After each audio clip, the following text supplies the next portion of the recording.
Sebelum melanjutkan, jangan lupa subscribe dulu, terima kasih. Bab 309 dibunuh satu persatu. Tak lama kemudian, semua prajurit memasuki padang pasir dari pintu masuk di luar Pulau Es. Lebih dari 10.000 orang memenuhi daratan, membuatnya tampak seperti sedang berlangsung acara besar. Namun, mereka semua tampak sangat tertekan saat melihat hamparan padang pasir. Merasakan keterbatasan basis kultivasi mereka, tak satu pun dari prajurit ini merasa aman sama sekali. Biasanya, mereka akan merasa aman dengan basis kultivasi mereka yang kuat, tetapi saat seekor gajah yang agung berubah menjadi seekor tikus kecil yang lemah. Itu adalah perasaan yang tak seorang pun dapat gambarkan. Mari kita berjalan ke bagian dalam gurun ini, tempat ini seharusnya hanya bagian kecil dari seluruh pulau.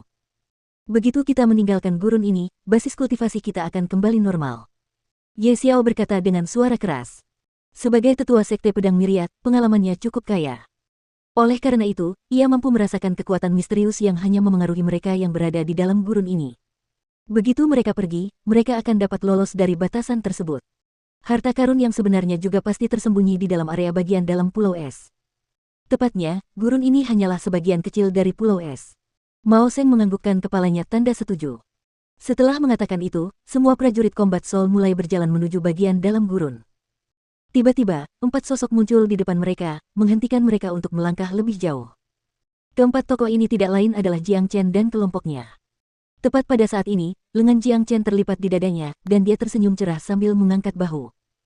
Dia menatap Ye Xiao dan prajurit jiwa tempur lainnya dengan ekspresi jahat. Teman-teman, kukira kalian ingin membunuhku. Menurutku, mengapa kalian tidak membunuhku terlebih dahulu, sebelum melanjutkan lebih jauh? Jiang Chen berkata dengan sikap acuh tak acuh. Jiang Chen, jangan bilang kau begitu naif, berpikir kami tidak bisa membunuhmu setelah basis kultivasi kami melemah. Biar ku beritahu ini, meskipun kami hanya prajurit Mortal Core, fondasi kami masih jauh lebih kuat darimu. Membunuhmu itu mudah saja. Sang Guancong mendengus dingin.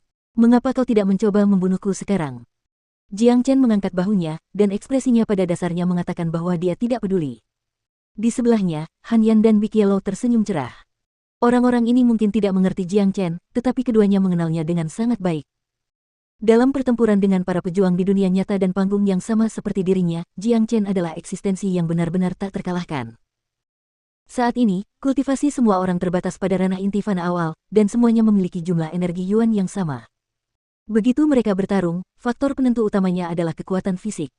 Dan, terlepas dari apakah itu Jiang Chen, Big Yellow, atau bahkan Han Yan, mereka semua lebih unggul daripada semua orang di sini. Jiang Chen sedang mengolah keterampilan transformasi naga, dan tubuhnya sekuat baja murni. Kelompok prajurit jiwa tempur ini seperti semut baginya, dia dapat dengan mudah menghancurkan mereka dengan jari-jarinya. Sang Guancong mengerutkan kening, dia benar-benar berharap bisa melompat maju dan membunuh Jiang Chen segera. Namun, karena kultivasi mereka terbatas pada level yang sama, serta demonstrasi kekuatan Jiang Chen sebelumnya, dia tidak yakin untuk membunuhnya sekarang.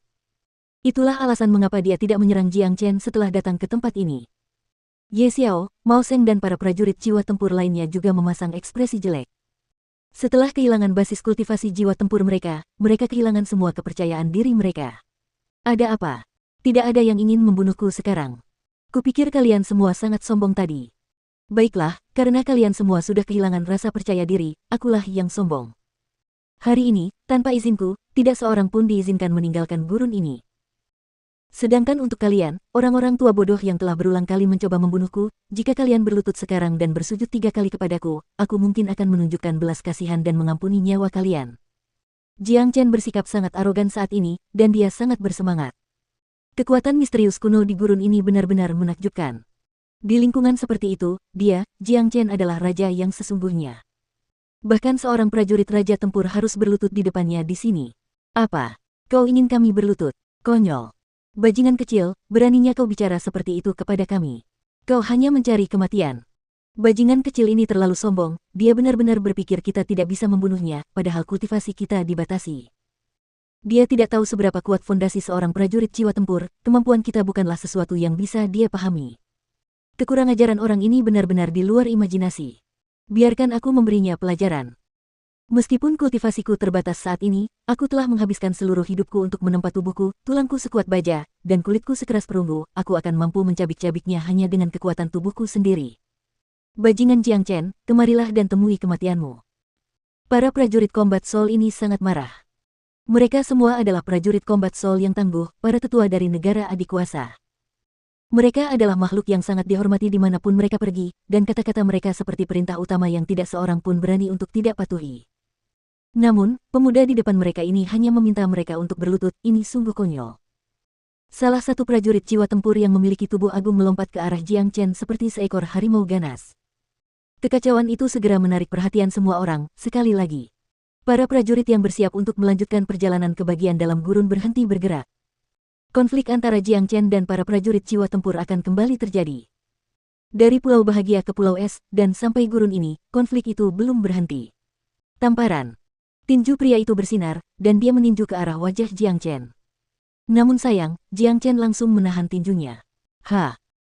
Teriakan keluar dari mulut lelaki itu saat dia mulai mengalirkan kekuatannya untuk menghancurkan Jiang Chen, tetapi yang mengejutkannya, telapak tangan lawannya seperti penjepit besi, dan tidak peduli seberapa keras dia mencoba, dia tidak bisa melepaskan tinjunya dari cengkeraman itu.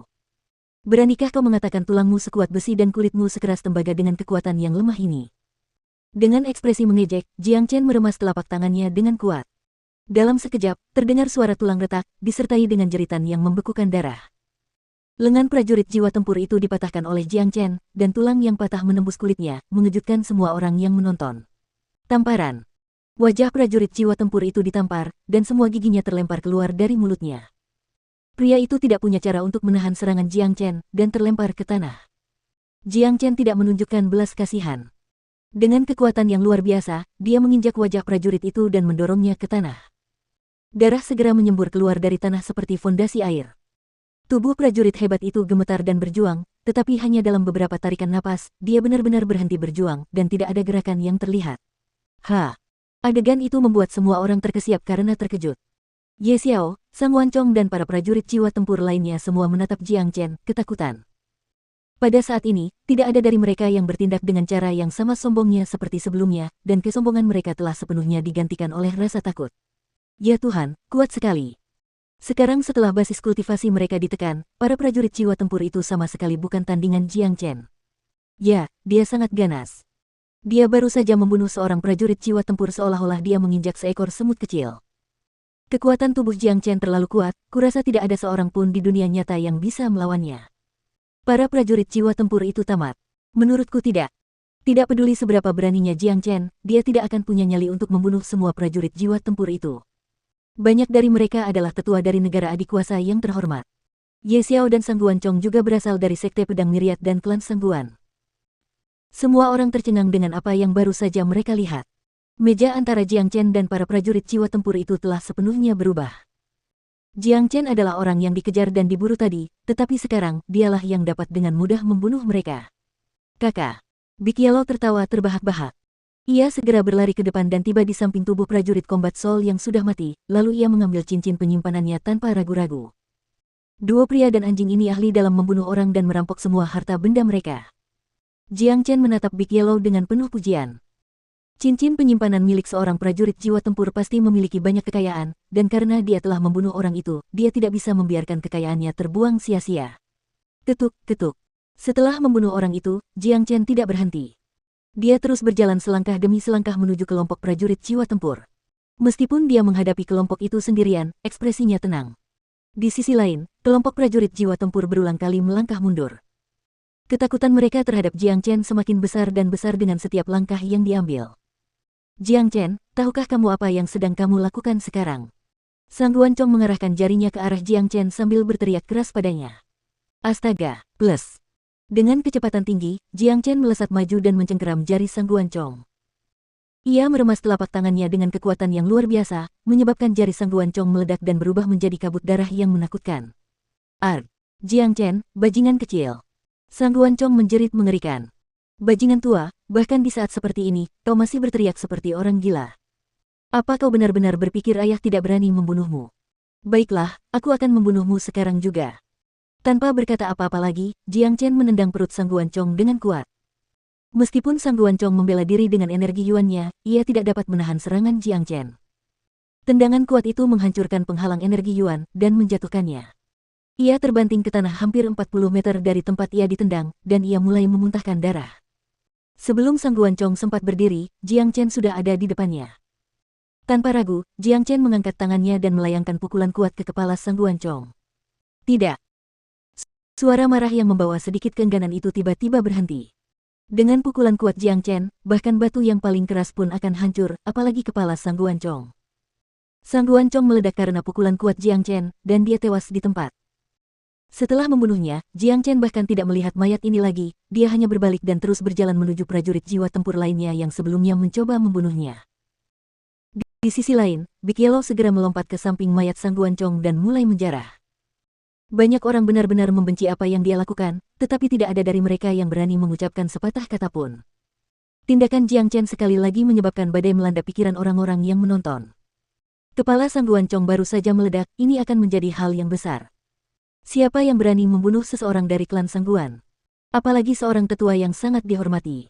Jiang Chen baru saja membunuh seseorang tanpa mengedipkan matanya. Keberaniannya benar-benar membuat orang banyak mengaguminya. Jiang Chen terus melangkah maju selangkah demi selangkah ke arah Ye Xiao. Tepat pada saat ini, Ye Xiao telah kehilangan semua sikapnya sebelumnya. Seluruh tubuhnya gemetar saat dia berulang kali melangkah mundur. Menakutkan. Sangat mengerikan. Ini tidak bisa dianggap manusia lagi. Meskipun basis kultivasi para prajurit jiwa tempur ditekan, fondasi mereka jauh lebih kuat daripada prajurit inti fana biasa. Namun, di depan Jiang Chen, fondasi yang kuat ini hanyalah lelucon. Mereka merasa seperti bayi rapuh yang menghadapi orang dewasa yang kuat. Jiang Chen akan dengan mudah dapat membunuh mereka hanya dengan tamparan.